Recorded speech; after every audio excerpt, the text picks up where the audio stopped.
Olá pessoal, tudo bem com vocês? Meu nome é Alana. Estou aqui para compartilhar com vocês minha rotina como mestranda do curso de Agricultura Tropical aqui na UFMT do campus de Cuiabá. Vou tentar mostrar um pouco da minha rotina. Provavelmente não vou mostrar muita coisa porque eu vou ficar com vergonha de gravar.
No último vídeo eu falei que estava lendo O Ego é Seu Maior Inimigo, só que eu meio que abandonei a leitura e agora estou lendo O Poder do Subconsciente.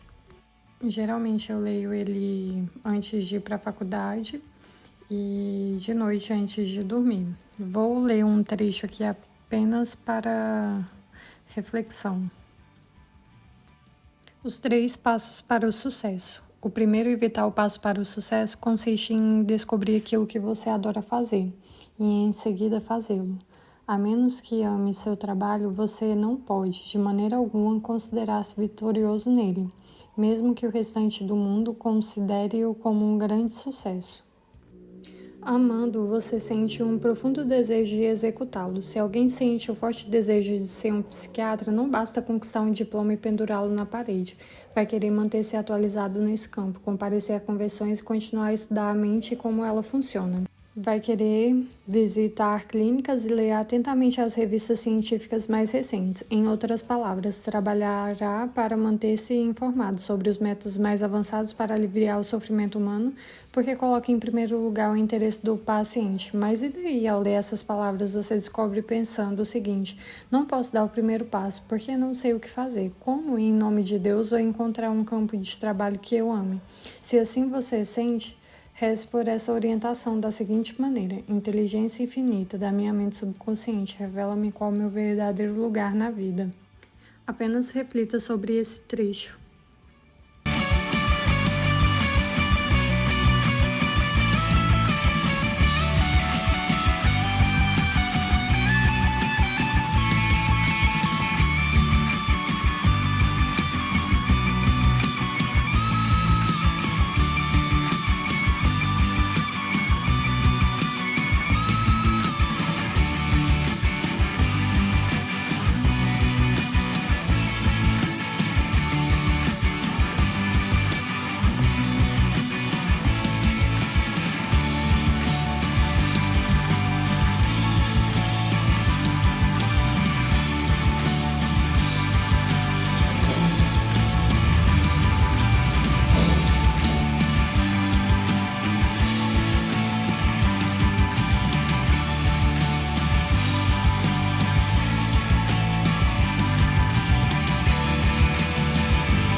Você precisa calcular isso, tem uma forma que é a melhor que tem, você vai usar e chega lá com aquele dado.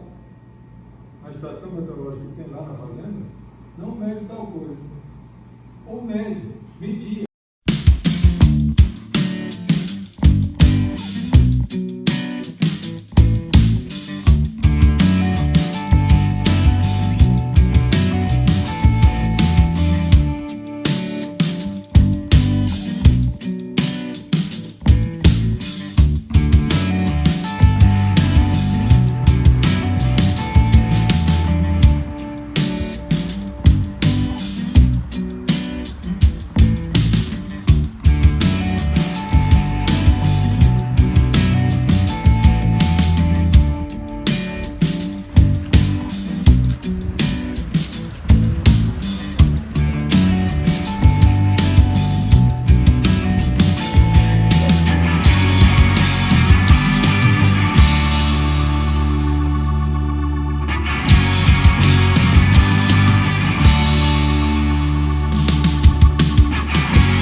introdução à metodologia, e aí ficou da gente organizar se com a greve a gente faria o quê, né? Se você não interferir muito com o hormônio, gente, vai dar o cio, vai dar cio, vai ter o período de lactação, vai ter o período de não sei o que lá, aí vai ter a outra, não é? Costuma ter uma ordem na bagunça, não é? Um dia só que eu tenho essa rotina apenas na quarta-feira. Hoje o meu curso é de créditos, se eu não me engano são 24 créditos que eu tenho que fazer, e esse semestre eu estou fazendo todas as disciplinas que são obrigatórias, que foram ofertadas. Se eu não estiver enganada, é 14 ou 16 créditos que eu estou fazendo nesse período. Eu acho que é 14. Enfim, eu saí hoje de casa, era 7h30, eu acho que era 7h30. Minha aula ia começar às 8 horas. Eu moro até relativamente perto, mas eu prefiro esperar o professor do que chegar atrasada na aula, né? Eu acho que o mínimo que pode fazer é chegar um pouquinho mais cedo. Eu não consegui filmar muito, mas foi um pouco do meu dia, né? Eu tenho uma aula de introdução à agricultura tropical e introdução à metodologia científica. Agricultura tropical, o professor passou um artigo científico para ser produzido. A nota no mestrado é um pouco diferente, eu acredito que na maioria dos cursos é assim igual ao meu, que não necessariamente uma avaliação. Existem algumas disciplinas que são avaliação, mas a maioria é, por exemplo, uma pesquisa, que nem um artigo científico, que você tem que ir atrás de dados e fazer um texto científico para ser publicado. O curso que eu faço hoje preza muito pela questão da publicação, né? Até para melhorar a questão de qualidade, de CAPES, para ser um curso bem avaliado. Então, a primeira matéria que eu tive hoje foi Introdução à Agricultura Tropical, que foi das 8 ao meio-dia. E à tarde eu tive aula de Introdução à Metodologia Científica, que hoje começou às 3, mas geralmente começa às 2 ou 1 hora da tarde, e foi até às 6 horas. Aí após a disciplina, geralmente eu caminho, só que hoje eu estou muito cansada. Eu tinha muitas coisas, na verdade eu estou muito sobrecarregada de coisas. Eu estou terminando o MBA, então tem muita prova para fazer. E como eu disse, eu sou professora tutora do ensino à distância, então tem muita coisa para mim corrigir também. Então tem muitas atividades acumuladas. E daí eu não consegui sair para caminhar hoje, mas geralmente eu vou cedo, até no dia que eu não tenho aula cedo, eu vou cedo para a faculdade, faço essas coisas que precisa fazer, né? Ou eu preciso estudar, ou eu preciso corrigir, tá? As atividades. E aí eu faço a aula quando tem a aula e depois eu saio para caminhar. Eu praticamente moro na faculdade. Era mais fácil nem ter alugado esse lugar que eu tô aqui hoje, era mais fácil ter ficado lá mesmo, só comprado o colchão e porque eu já almoço, janto. Hoje eu não lanchei lá, mas às vezes também acontece de lanchar lá. Então, basicamente minha vida se resume a essa etapa, está sendo isso. Então hoje eu mostrei uma rotina bem real de como é meus dias. Vou criar esse quadro aqui para tentar unir um pouco da teoria com a prática.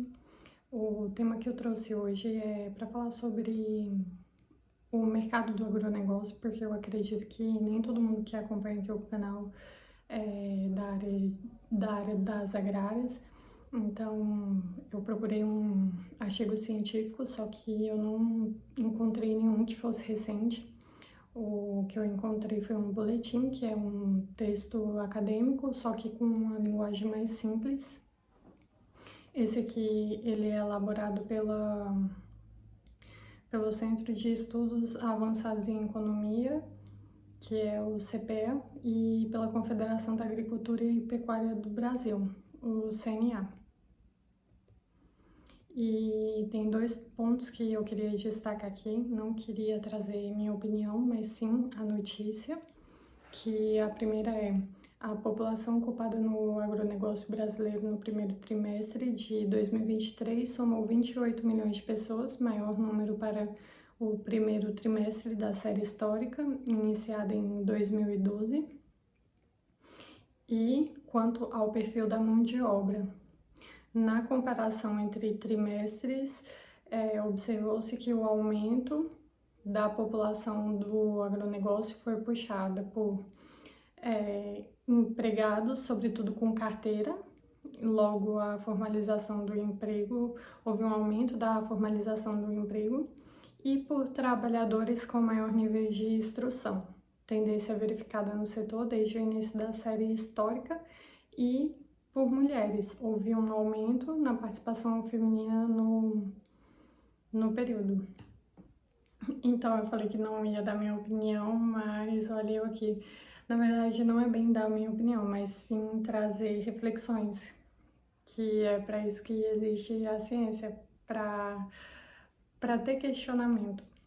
Então, assim, eu não sei em que setor você trabalha hoje, como que funciona, mas no agronegócio existe uma tendência das pessoas serem bem qualificadas, como trouxe esse boletim.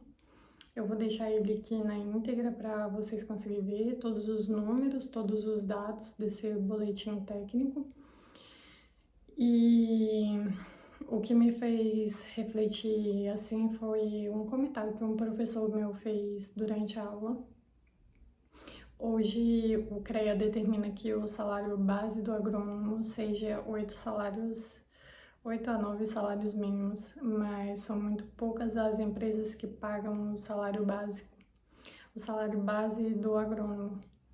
E não vou julgar as pessoas que fazem isso, mas assim, quando você sai da graduação, você é uma pessoa que está ainda muito imaturo. Como que eu posso usar uma linguagem mais formal? Uma pessoa muito crua ainda, e às vezes você acaba se submetendo. E eu conheço colegas que hoje é muito bem qualificado, que não está necessariamente no mercado agro, mas que possui mestrado, doutorado, e que não conseguiu uma colocação no mercado. Assim como eu tive colegas que fizeram mestrado e que trabalham como até hoje, por exemplo, que é o assistente técnico, que seria o cargo mais básico. E na verdade o que ele falou foi assim: aonde passa um boi, passa a boiada. E daí eu fiquei pensando sobre isso. E como eu disse, eu não julgo, porque às vezes a pessoa realmente precisa de estar empregado por questões básicas mesmo. Então, por isso não vou julgar e não vou dar a minha opinião. Mas se você quiser entrar no mercado agro, ou começar a cursar um curso mais voltado para agrárias, saiba que a tendência é de ter os colegas altamente qualificados para os cargos, com qualificações de mestrado, doutorado, especializações. Então, assim, eu vejo que é até uma tendência, eu acredito que é até um pouco maior que nas outras áreas. Por exemplo, um médico hoje que se denomina doutor não tem um doutorado. Então, no agro, realmente você precisa ter a qualificação, principalmente para você se destacar no mercado de trabalho. Então, se você pensa em seguir carreira ou iniciar carreira no agro, saiba que você precisará estar se atualizando constantemente. Na verdade, assim, independente da área que for, o mínimo, o básico que deveria ser feito pelos profissionais é ter essa atualização, porque as coisas mudam, o mundo é muito dinâmico, mas no agro as pessoas são realmente preocupadas com essa questão de qualificação. Bom, como eu disse, eu tenho gostado de estar mostrando para vocês como é a minha rotina, por mais que não tenha muita audiência ainda, mas espero que comece a ter. E se você tem alguma sugestão de coisas que pode melhorar ou de alguma coisa que você gostaria de perguntar, deixe aqui nos comentários e recomende esse vídeo para as pessoas que têm interesse em fazer mestrado, para saber como que é a rotina. E se você ficou até aqui, muito obrigada pela sua atenção e te vejo no próximo vídeo.